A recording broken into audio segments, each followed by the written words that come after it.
இப்போ ஒரு முதலமைச்சர் அவர் பக்கத்தில் வந்து ரூட்டு அமைப்பினுடைய தலைவர் ஜெகதீஷ் இருக்காரு. இந்த நட்பை உடச்சி விட்டோம்னா விஜய்க்கு வந்து திடீர்னு ஒன்றுமே புரியாமல் போயிடும்.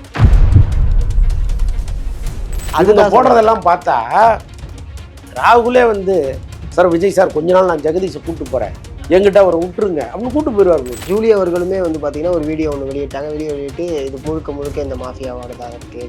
அதுக்கு முன்னாடி இல்லைன்னா ஜூலி நயன்தாராவாயிருவாங்களாம்மா? நான் கேட்குறேன். புரியுது. விஜய் வந்து சிஎம் உட்கார்ந்த பிறகு இது ஒரு பெரிய இஷ்யூவாக கொண்டு வராங்க. சாதாரண ஆளு கிடையாது. இவர் தான் வந்து தமிழ்நாட்டினுடைய தலையத்தை மாற்றக்கூடியவர் அப்படின்னு சொல்லியிருக்காங்க. ரூட் மாஃபியா இப்போ நிறைய விஷயங்களை வந்து ரூட் மாஃபியா இந்த இன்ஸ்டாகிராம் மூலியமாக சமூக வலைதளம் மூலியமாக ஒரு விஷயம் பண்ணிக்கிட்டு இருக்காங்க. ஆதாரம் இல்லாமல் ஒரு குற்றச்சாட்டை நீங்கள் வைக்கிறீங்க. இந்த ரூட்டுங்கிறது முதல்ல அடிப்படையில் என்ன நிறுவனம்ங்கிறத முதல்ல பார்க்கணும்.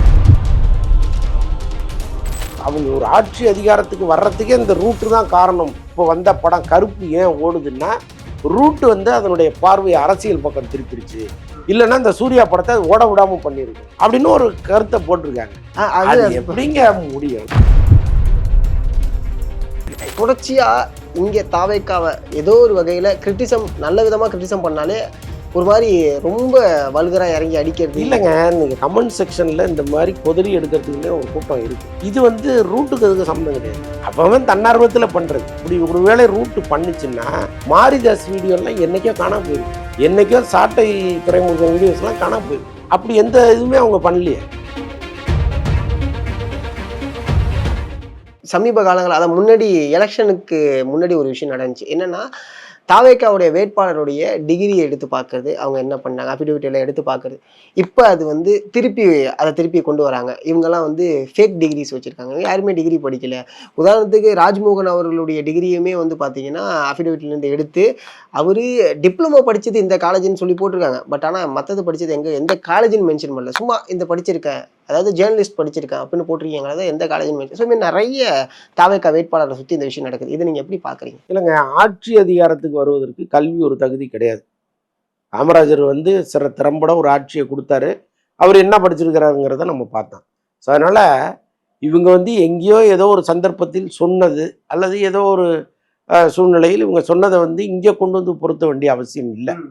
அவங்க தேர்தல் ஆணையத்துக்கு சரியான ஒரு விஷயத்தை தான் கொடுத்துருக்காங்க. அதனால் அதுதான் நீங்கள் எடுத்துகிட்டு பேசணுமே தவிர அவர் எங்கேயோ பேசினார், யார்கிட்டையோ சொன்னார் அப்படிங்கிறதெல்லாம் நம்ம அவர் மட்டும் இல்லை யாருமே சொல்கிறேன்.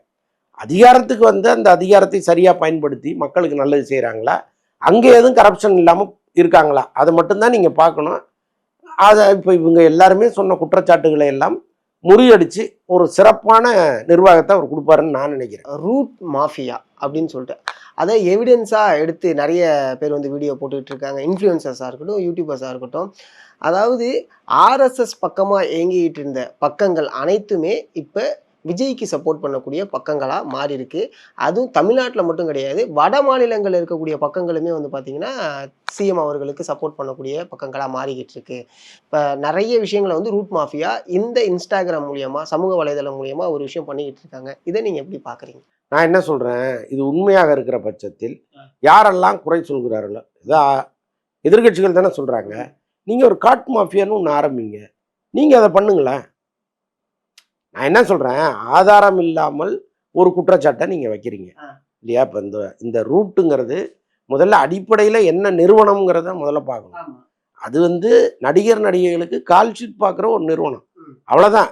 அதில் விஜய் இருக்கார், இன்னும் பல நடிகைகள் சமந்தா உள்ளிட்ட பிரபலமான நடிகைகள் இருக்காங்க. அவங்களுக்கு வந்து எந்தெந்த படத்தில் டேட்டு கொடுத்துருக்காங்களோ அவங்களுக்கான சம்பளத்தை வாங்கி கொடுப்பது, தேதிகளை ஒதுக்கி கொடுப்பது, இதுதான் அவங்களுடைய வேலை. அவங்க எப்படி இங்கே வந்து எல்லாரையும் பிடிச்சி அவங்க ஒரு ஆட்சி அதிகாரத்துக்கு வர்றதுக்கே இந்த ரூட்டு தான் காரணம். இன்னைக்கு ஒரு முக்கியமான நாளிதழில் போட்டிருக்காங்க, இப்போ வந்த படம் கருப்பு ஏன் ஓடுதுன்னா ரூட்டு வந்து அதனுடைய பார்வையை அரசியல் பக்கம் திருப்பிடுச்சு, இல்லைன்னா இந்த சூர்யா படத்தை அது ஓட விடாமல் பண்ணியிருக்கோம் அப்படின்னு ஒரு கருத்தை போட்டிருக்காங்க. அது எப்படிங்க முடியும்? நான் என்ன சொல்கிறேன், இப்போ ஜெய் நடித்து சட்டென்று மாறுது வானிலைன்னு ஒரு படம் வந்துச்சு. ஜெய் வந்து விஜயினுடைய அன்பு தம்பி, விஜய்க்காக பிரச்சாரமெல்லாம் பண்ணார். அந்த படத்தை ஓட வைங்களேன், இதே ரூட்டு தானே, ஓட வைக்க வேண்டியது தானே. அப்படி கிடையாது, படம் நல்லா இருந்தால் ஓடும், நல்லா இல்லைன்னா ஓடாது. கருப்பு ஓடுறதுக்கு நல்லா இருக்கு, ஓடுது, அவ்வளோதான். ஏன் கங்குவா ஓடலன்னா கங்குவா நல்லா இல்லை, ஒரு நாமத்தை போட்டு ஒரு ஆள் தியேட்டர் வாசல்ல நின்று திட்டினார் அந்த படத்தை இல்லையா? அவர் யார்? அவர் ரூட்ல வேலை பார்க்குறாரு. அவர் எங்கேயோ வேலை பார்க்குற ஒரு ஆள். அவருக்கு ரூட்டுக்கு என்ன சம்மந்தம்? அவரு தான் இதெல்லாம் பண்ணது. அதாவது ரூட்டு தான் இந்த மாதிரி ஆட்களை நியமித்து ஒவ்வொரு படம் வரும்போது அதுக்கு எகெயின்ஸ்டாக பேச வைக்கிறாங்க. பராசக்தி படம் ஓடாததுக்கு ரூட்டு காரணம். என்ன சம்மந்தம் ரூட்டுக்கு அதுக்கும்? புரியுது. கண்டென்ட் நல்லா இருந்துச்சுன்னா மக்கள் போய் பார்க்க தான் போகிறாங்க, அவ்வளோதானே. அதனால் இப்போ என்ன நினைக்கிறாங்கன்னா, இப்போ ஒரு முதலமைச்சர் அவர் பக்கத்தில் வந்து ரூட்டு அமைப்பினுடைய தலைவர் ஜெகதீஷ் இருக்கார். இந்த நட்பை உடச்சி விட்டோம்னா விஜய்க்கு வந்து திடீர்னு ஒன்றுமே புரியாமல் போயிடும் அப்படின்னு நினைக்கிறாங்க. ஸோ அதுக்காக அவரை பற்றி தொடர்ந்து அவர் அது பண்ணார் இது பண்ணாருன்னு இவங்க சொல்கிறத கேட்டால் பிரதமரை இது வந்து ரூட்டு ஒரு நல்ல பிரதமரை இங்கே உருவாக்கணும் அல்லது நாம் பிரதமராக வரணும்னா ரூட்டை பக்கத்தில் வச்சுட்டா வந்துருவோம் போல இருக்குன்னு நினச்சி இவர் டெல்லி கொண்டு போயிடுவாங்க போல இருக்கு. அதுதான் போடுறதெல்லாம் பார்த்தா ராகுலே வந்து சார் விஜய் சார் கொஞ்ச நாள் நான் ஜெகதீஷை கூப்பிட்டு போகிறேன் என்கிட்ட அவரை விட்டுருங்க அப்படின்னு கூப்பிட்டு போயிடுவார் போடுறது. அவ்வளோ பண்ணுறாங்க. அவர் அப்படிப்பட்டவர் இப்படிப்பட்டவர் அவரை தெரியுமா வானத்தை வில்லா. அவர் ஒரு சாதாரண ஒரு மனிதர். அவருடைய வேலையை கரெக்டாக பார்த்து கொடுத்துருக்கிறாரு விஜய்க்கு. அதனால் அவரை பிடிச்சிருக்கு. ஒரு கரெக்டாக ஒரு டேட் பார்க்கறது, கரெக்டாக கதை கேட்டு இந்த படத்தில் நடிங்க சார்னு அவரை ஃபிக்ஸ் பண்ணுறது. ஸோ அவருடைய வேலையில் ஒரு சரியாக இருந்தார். ரைட்டு நமக்கு வந்து ஒரு பக்கபலமாக இருப்பாருன்னு அவர் கொண்டு வந்து வச்சுருக்காரு. அவ்வளோதானே. அதுக்கு எதுக்கு இவ்வளோ பெரிய குற்றச்சாட்டு அந்த நிறுவனத்தின் மேலே வைக்கணும்? ரூட் மாஃபியானா ஏதோ தாவூத் இப்ராஹிம் தம்பி மாதிரி பில்டப் பண்ணுறாங்க. அப்போ அவரை பார்த்தா அப்பாவியே இருக்காரு. ஆனால் அவங்க இந்த வார்த்தை ஓகே, இதுக்கு பின்னாடி ரூட் இல்லை அப்படின்னாலுமே ஒரு விஷயம் ஒன்று தொடர்ச்சியாக பார்க்க முடியுது. அது எவிடன்ஸாகவுமே வைக்கிறாங்க. உதாரணத்துக்கு இதுக்கு முன்னாடி வேற ஒரு பக்கமாக இயங்கிட்டு இருந்தது யூபிஎஸ் வாலான்னு சொல்லிட்டு சில பேஜஸாக இருக்கட்டும், சில பேஜஸ்லாம் எடுத்து அவங்க போடுறாங்க. அது வந்து முழுக்க வந்து பார்த்தீங்கன்னா ஆர்எஸ்எஸ் சம்மந்தப்பட்ட போஸ்ட்டாக போட்டுட்டு இருக்கு. இப்போ சமீப காலங்களில் வந்து பார்த்தீங்கன்னா ஃபுல்லாக விஜய்க்கு சப்போர்ட் ஆகக்கூடிய போஸ்ட்டாக போட்டுட்டு இருக்காங்க. இதை நீங்கள் எப்படி பார்க்குறீங்க? பிஜேபி ஏக்கும் விஜய் அப்படிங்கிற ஒரு இது இருக்குது. அதாவது ஒன்று தெரிஞ்சுங்க, இங்கே யூடியூப் நடத்துகிற பல பேருக்கு அன்றாட வாழ்வாதாரமே பெரிய பிரச்சனையாக இருக்குது. விவசாயிகள் மாரி ஆயிட்டாங்க. அவங்க நெல்லை போட்டால் அதை அறுத்து எடுத்துகிட்டு வந்துட முடியுமாங்கிற அளவுக்கு சூழ்நிலை இருக்குது. ஸோ அப்படிப்பட்ட சூழ்நிலையில் ஏதோ கொஞ்சம் சப்ஸ்கிரைபரை உருவாக்கி வச்சுருந்தா யாரோ ஒருத்தர் பணம் கேட்குறாரு கொடுத்துருவோங்கிற அளவுக்கு வர்றாங்க. ஸோ அப்படி வந்து ஏதோ ஒரு தேவைக்காக யார்கிட்டயோ விற்று அது எப்படியோ ஒன்று வருது மாறுது. பேஜை விற்றுருப்பாங்கங்கிறீங்க. ஓகே, ஜெகதீஷ் தான் வாங்கினாருங்கிறதுக்கு என்ன அது ஆதாரம் இருக்குன்னு நான் கேட்குறேன். அதை தான் நான் கேட்டேன். இப்போ ரூட்டா இல்லைனா கூட ஓகே இது ரூட்டு நம்ம யாரோ வாங்கியிருக்காருங்க. யார் நேற்று வரைக்கும் ரஜினி ரசிகனாக இருந்திருப்பான். ஏதோ ஒரு வைத்தறிச்ச முடியல கமல் ரசிகனு கொடுத்துட்டு போயிட்டான்னு வச்சுங்க. அதுக்கப்புறம் கமல் படம் தான் அதில் வரும். அதுக்காக ரூட் என்ன பண்ணுச்சு அங்கே வந்து? ஸோ அப்படிதான் அதை பார்க்கணும். ரூட்டுக்கு என்ன சம்மந்தம் இருக்குது? எங்கேயாவது ஆதாரம் இருக்கா? ரூட்டு தான் எல்லாத்தையும் வாங்கியிருக்கு, ரூட்டு தான் எல்லாம் மெயின்டைன் பண்ணுதுன்னு ஏதாவது இருக்கா? ஒன்றுமே கிடையாது. ஸோ அதனால் இங்கே இதையாவது ஒன்று கிளப்பிட்டே இருப்பாங்க. புரியுது. ஏன்னா ஜூலி அவர்களுமே வந்து பார்த்தீங்கன்னா ஒரு வீடியோ ஒன்று வெளியிட்டாங்க. வீடியோ வெளியிட்டு இது முழுக்க இந்த மாஃபியாவோட தான் இருக்கு. அதுக்கு முன்னாடி இல்லைன்னா ஜூலி நயன்தாராவாயிருவாங்களாம்மா? நான் கேட்குறேன். புரியுது. அவங்களுக்கு ஆட்டுக்கு வாழை அளந்து தான் வைப்பான். உங்கள் வாழை எவ்வளோ பெருசு இருக்கோ அதுக்கேற்றது மாதிரி தான் உங்கள் லைஃப் இருக்கும். நான் ரூட் இல்லைன்னா நான் நயன்தாராவாயிருப்பேன் அப்படின்னு சொல்ல முடியுமா அவங்க? அதனால் இப்போ நீங்களும் நானும் ஒரே துறையில் தான் இருக்கோம். இப்போ ஜெகதீஷ்னு ஒரு நபர் வந்து உங்கள்கிட்ட ஏதாவது பேரம் பேசியிருக்காரா? சார் விஜய் பற்றி 10 வார்த்தை நல்லா பேசுங்க, மாதம் உங்களுக்கு 10,000 தரணும் உங்கள்கிட்ட பேசியிருக்காரு? எங்கிட்ட பேசல. நானும் என்ன சந்திக்க வர நண்பர்கள்ட்ட கேட்குறேன், எங்கள் ரூட்டு ஏதாவது உங்கள்கிட்ட பேசுனாங்களா, பணங்கன்னு கொடுத்தாங்களா? யாரை கேட்டாலும் இல்லைன்னு தான் சொல்கிறாங்க.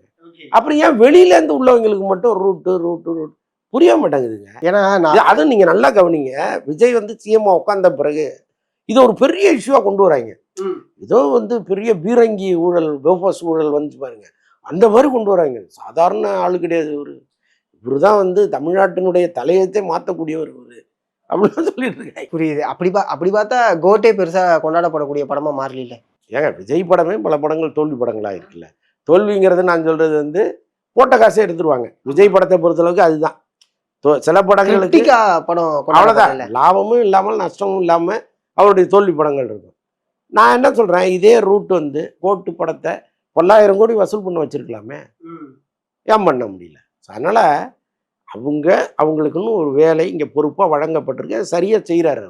அவ்வளோதான். அவர் வந்து முதலமைச்சர் பக்கத்தில் இருக்காரு, எல்லாத்துக்கும் அவர் கொஞ்சம் உதவியாக இருக்காரு அப்படின்னொன்னே சரி அவரை முதல்ல அங்கேருந்து நகர்த்துவதற்கு ஏதாவது வேலை பார்க்கலாமா? அப்படின்னு ஒரு வேலையை பார்க்குறாங்க. அதுதான். ஏன்னா இன்னொரு விஷயமும் சொன்னாங்க, அதையும் நான் சொல்லிடுறேன். இது முழுக்க முழுக்க யாரை வச்சு ஏற்கிறாங்க அப்படின்னா பிஜேபி மூலியமா தான் இயங்கப்படுது. காரணம் என்னன்னா இங்க பிஜேபி எதிர்க்கக்கூடிய சக்தி அது பிஜேபி நிக்க வச்ச சக்தியா தான் இருக்கணும். வேற ஒரு சக்தி வந்து அங்க இருக்கக்கூடாது. எதிர்க்கிறதுக்கு ஆள் இருக்கக்கூடாது. எதிர்க்கிறதுக்கு ஒருத்தர் நிக்கிறான் எதிரனா அவனும் நம்ம ஆளா தான் இருக்கணும். அப்படிங்கிறனால இங்க தாவேகா பிஜேபி அது மட்டும் தான் இருக்கணும். எதிர்கட்சியா நேஷனல் பாலிடிக்ஸ்னாவே அது மாதிரி தான் இருக்கணும். அதனால தான் பாலிவுட் சைட்லயுமே சப்போர்ட்டை வர வைக்கிறாங்க, பெருசா காமிக்க வைக்கிறாங்க அப்படிங்கிற ஒரு பார்வை ஒண்ணு எல்லாரும் பேசுறாங்கல்ல. தமிழ்நாட்டை பொறுத்தளவுக்கு பிஜேபி வர்றதுக்கு இன்னொரு 20 வருஷம் ஆகும். ரைட்டா? அதனால அதுக்குள்ள களம் எல்லாமே வேற வேறையா இருக்கும். அதனால தமிழ்நாட்டில் தாவேகா வெர்சஸ் பிஜேபிங்கிறதெல்லாம் கனவிலும் நினைத்து பார்க்க முடியாத ஒண்ணு. தாவேகா வெர்சஸ் திமுக தான். ஏன்னா திமுகவை பொறுத்தளவுக்கு அடுத்த தலைமுறை வந்துருச்சு. உதயநிதி தலைமையிலான கட்சி அது மாறப்போகுது. அதற்கப்புறம் நிறைய யங்ஸ்டர்ஸ் வந்து கட்சிக்குள்ள வந்துட்டாங்க. அதிமுக இந்த விஷயத்தை செய்யல. அடுத்த மிகப்பெரிய தவறே அதுதான்.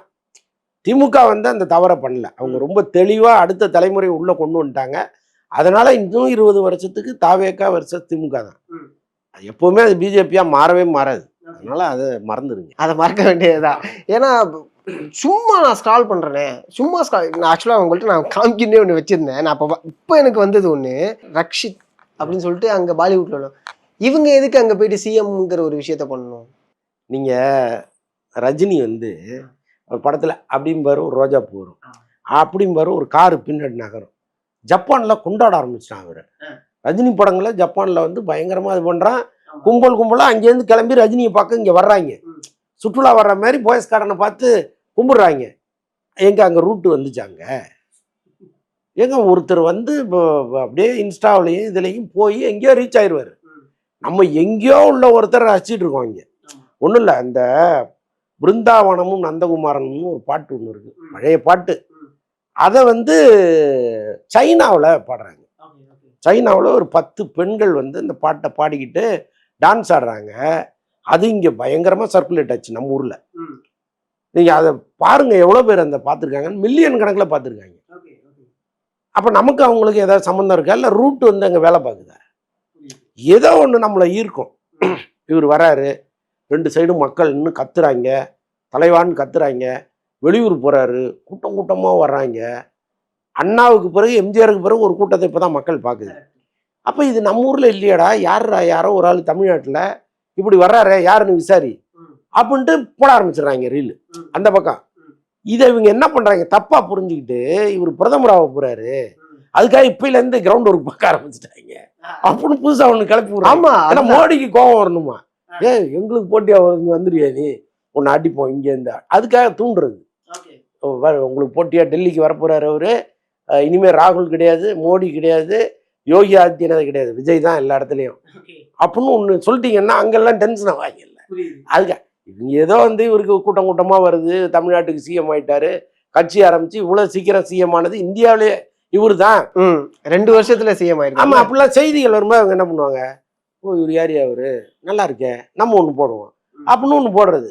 இப்போ அவங்களுக்கு நீங்கள் அதிகபட்ச ஆசை என்ன தெரியுமா இருக்கும், தமிழ்நாட்டிலேருந்து ஒரு 200 பேர் சப்ஸ்கிரைப் பண்ணான்னா நம்ம சேனல் கொஞ்சம் மேலே வருமே, இது ஒன்று தான் நோக்கமாக இருக்கு. இதை தாண்டி வேற எதுக்கும் அவன் போட போகிறது இல்லை. இதுக்கு வேற ஒரு பின் கதை ஒன்று கட்டுறாங்க பாருங்க. ஸோ அதுதான் இதெல்லாம். ஓகே, அதை தாண்டி இந்த நெகட்டிவிட்டியை ஸ்ப்ரெட் பண்ண வைக்கிறது. விஜய் எதிர்த்து யாராவது பேசுகிறாங்க, தவேகாவை எதிர்த்து யாராவது பேசுகிறாங்கன்னா அவங்களுடைய கமெண்ட் செக்ஷனில் போகிறதாகட்டும், இன்பாக்ஸ் டிஎம் ஆகட்டும். உதாரணத்துக்கு ரஜினி அவர்களுடைய ஒரே ஒரு போஸ்ட் தான், அந்த போஸ்ட் கீழே எவ்வளோ கமெண்ட்டுங்கிறத நம்மளே பார்த்தோம். அதுவும் சில கமெண்ட்லாம் படிக்க முடியாத அளவுக்கு உச்சகட்டத்தில் இருந்துச்சு. அதுவே ஸ்டாலின் அவர்களுடைய இதை தொடர்ச்சியாக இங்கே தாவேக்காவை ஏதோ ஒரு வகையில் கிரிட்டிசம், நல்ல விதமாக கிரிட்டிசம் பண்ணாலே ஒரு மாதிரி ரொம்ப வல்கரா இறங்கி அடிக்கிறது. இல்லைங்க, நீங்க கமெண்ட் செக்ஷன்ல இந்த மாதிரி கொதறி எடுக்கிறதுக்குன்னே ஒரு கூட்டம் இருக்கு. தாவேக்காவில் இல்ல, தாவேக்காவில் மட்டும் இல்ல. இப்ப நீங்க விஜயை பாராட்டி நான் ஒரு வீடியோ போடுறேன்னு வச்சுங்க, எனக்கு கீழே வந்து நாம் தமிழர் ஒரு 200 பேர் கேவலமா திட்டுவான், திமுகல இருந்து ஒரு 200 பேர் கேவலமா திட்டுவான். இது நடக்குது. இது அந்தந்த கட்சிகள் தொண்டர்கள், இப்ப அவங்க வந்து ஒரு ஐடி விங்க வச்சிருக்காங்க, இதே வேலையா இருக்காங்கன்னு நான் சொல்ல மாட்டேன். இப்ப விஜயை பிடித்தவர்கள் நம்மளை பாராட்டுறாங்க, விஜயை பிடிக்காதவர்கள் இருக்காங்கல்ல நம்மளை வந்து தட்டுவான். இதே மாதிரிதான் எல்லா இடத்துலையும் நடக்குது. இப்ப நாம் தமிழர் வந்து ரஜினி செய்தி கீழே வந்து பயங்கரமா திட்டிருப்பாங்க ஒரு காலத்துல, இப்ப தாவேக்காவினர் போய் திட்டுறாங்க. இது வந்து ரூட்டுக்கு அதுக்கு சம்மந்தம் கிடையாது, அவன் தன்னார்வத்துல பண்றது. புரியுதா? அப்படி ஒரு வேளை ரூட்டு பண்ணுச்சுன்னா மாரிதாஸ் வீடியோலாம் என்னைக்கோ காணாம போயிருக்கும். என்னைக்கோ சாட்டை துறைமுகம் வீடியோஸ்லாம் காணாம போயிருக்கும். அப்படி எந்த இதுவுமே அவங்க பண்ணலையே. புரியுதா உங்களுக்கு? ஒன்று ரிப்போர்ட் அடிச்சு தூக்குறாங்கன்னா முதல்ல 2 தானே தூக்கணும். ஏன்னா அவங்க தானே இன்னைக்கு வரைக்கும் திட்டிட்டு இருக்காங்க. அப்போ கமெண்ட்டு கீழே போய் பாருங்க, என்ன பாராட்டி தான் போட்டிருக்காங்க 2 இதுக்கும். ஏன்னா அந்தந்த ஆட்களை விரும்புகிற பார்வையாளர்கள் வர்றாங்க போடுறாங்க. இப்போ இவங்க அப்படி பண்ணணும்னு நினச்சா முதல்ல அது 2 தானங்க அடிச்சிருக்கணும். ஸோ அதனால் எல்லாமே யதார்த்தமாக நடக்கிறதுங்க. எனக்கு விஜயை பிடிக்கும், விஜய் எவனாவது திட்டானா நான் கீழே போய் திட்டுவேன் அப்படிங்கிறதுக்கு ஒரு கூட்டம் இருக்குது. எனக்கு சீமானை பிடிக்கும், சீமானை எவனாவது திட்டானா நான் கீழே போய் திட்டுவேன் அப்படின்னு ஒரு கூட்டம் இருக்குது. அதே மாதிரி தான் எல்லா கட்சிக்கும் இருக்குது.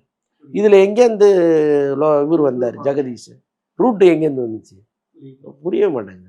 ஓகே, ஏன்னா இதுதான் இந்த 2 நாளாக ஓடிக்கிட்டு இருக்க விஷயமே. இந்த ரூட் மாஃபியான்னு எல்லா இன்ஃப்ளூயன்சர்ஸும் ஓகே இந்த டைமில் இதை போட்டால் நமக்கு கொஞ்சம் வியூஸ் வரும்னு சொல்லிட்டு எல்லாருமே வேற போட ஆரம்பிச்சிடுறாங்க. நம்ம வீல்கிட்ட ஒரு பிரச்சனை இருக்குல்ல, என்ன எதுன்னு தெரியாது, அதை பற்றி டீட்டெயிலாக R&D பண்ணுறாங்களான்னு கேட்டால் அதில் ஒரு கேள்விக்குறி இருக்குது. இந்த கண்டென்ட்டை இப்போ போட்ட அல்காரிதம் அழகாக நம்மளுக்கு ஒரு வியூஸை கொடுத்துரும் அப்படின்னு சொல்லிட்டு கரெக்டாக அந்த டைமில் தான் ஒரே லாஜிக் தான். சட்டென்று மாறுது வானிலை படம் 100 நாள் ஓடிச்சுன்னா ஜெகதீஷ் உள்ளபடியே கிரேட், அவர் தான் எல்லாம் செய்கிறார், நீங்கள் நம்பிடலாம். ஆமாம், ஏன்னா அவர் தம்பி வேறல்ல. ஆமாம், புரியுது சார், ரொம்ப நன்றி. நன்றி.